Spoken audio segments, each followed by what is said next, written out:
moment mum and daughter are reunited 7 years after Egyptian dad snatched her.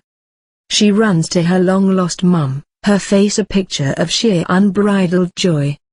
This is the end of a nightmare that has kept a daughter and mother apart for 7 heartbreaking years. Gillian Soliman and 14-year-old Mariam fell into each other's arms weeping at the end of a parental kidnap ordeal. Mariam and her older brothers were abducted by her Egyptian father when his marriage to Gillian broke down. Although the boys eventually came home to their mum in Britain, Mariam was left behind to live a terrifying existence, trapped by Egyptian laws and the failure of the Foreign Office to bring her back. Now a High Court order has finally reunited mother and daughter. "My baby. I never want to let her go," wept Gillian, 57, as she hugged her youngest child tightly in a Cairo suburb after flying in to take her home. "There were times I never thought this day would come. It is every mother's nightmare to have their child taken away, but this is the moment I have dreamt of every night for 7 years. Now I have to get to know her again, that's the hardest part." Mariam, overwhelmed with emotion, sobbed in broken English, "My life was horrible, horrible. I used to dream about seeing my mum again and having her hug me. Now I am very, very happy." The Sunday Mirror funded Gillian's £5,000 trip to Egypt last week and will bring mother and daughter home to Birmingham to start a new life together. Gillian had no inkling of what lay in store for her when she was swept off her feet by Egyptian cabbie Haytham in 1991 while visiting her sister in London. They married within weeks and settled in High Wycombe, Bucks. In 1997 they moved to the Egyptian city of Alexandria, splitting their time between their 2 homes. Gillian claims it was then that Haytham's caring personality changed.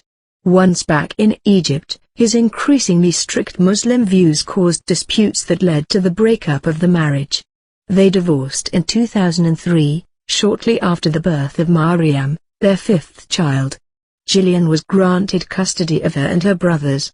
But her nightmare was just beginning. Haytham refused to return the 2 youngest boys after they visited him in 2004. Gillian then claims that in 2005 Haytham followed her on her way to drop Mariam, then 3, at nursery. "It was terrifying," she says. "A car pulled up and a man jumped out, pushed me over and took Mariam. In any other country the police would have been all over them, but in Egypt it's a man's world. I was the one treated like a criminal when I tried to get her back. I didn't even know where she was." Another 4 years passed before one of Gillian's sons reached 15 and came home to her, and revealed where his sister had been hidden. "I found Mariam in a cramped flat in Cairo with her grandmother. But it had been so long she didn't know who I was. That it was almost too much to bear. It was the last time she would see Mariam for 7 years. She went to court to get her children back, but her hopes were dashed." The Egyptian judges sided with Haytham's family, and his mother was granted legal guardianship of them. Back in Britain, however, the police were waiting for Haytham when he made a return trip in 2010. He was convicted of child abduction and was jailed for 2.5 years at High Wycombe Crown Court. Gillian then began a fight through the British system for an international order to bring Mariam home. "By then I didn't know where she was being kept," she says. "I turned to the Foreign Office to bring her home. Her father was in jail. I felt certain they had to help me get her back. But she says they did nothing apart from failing in a request for a hearing with Haytham."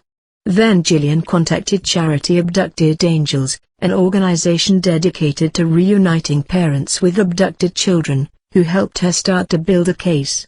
In the meantime, Mariam was going through hell. Her grandmother died in 2013 and she was shipped around family, friends and relatives she didn't know, sleeping on sofas. "I have seen rats in my bedroom," she says. Gillian finally succeeded in tracking her daughter down just over a year ago and has spoken to her on the phone every day since. The amusement arcade worker sent her daughter every spare penny she had for food and clothes but could not afford to visit. Her older children are now all over 16, adults under Egyptian law. So, one by one, they have returned home. When it came to Mariam, Sean Felton, head of Abducted Angels, flagged up Gillian's ordeal to Birmingham MP Jack Dromey, former Shadow Health Secretary Andy Burnham and East Ham MP Stephen Timms, and set legal wheels in motion. A High Court order was made under the Children Act 1989. Egyptian authorities complied with it and a ruling was made that Mariam should be returned to her mother. After the tearful reunion last week, Mariam was handed an emergency passport at the British Embassy in Cairo. "I'm going to have to teach her how to speak Brummy," grinned her mother. Mariam will join siblings aged 25, 22 and 16 from their first ever Christmas together. "I want to make it the very best Christmas for her," said Gillian. "We've an awful lot of Christmases to catch up on. I have carried a photo of her in my purse every day, but she should have been at my side. We have missed so many landmarks and so many memories that we will never get back, but now we have a chance to start our lives again." Mariam added, "I never lost hope this day would come, but there were times when it seemed so far away. I used to dream about seeing my mum again and having her hug me and look after me to make me feel safe, but now it is real.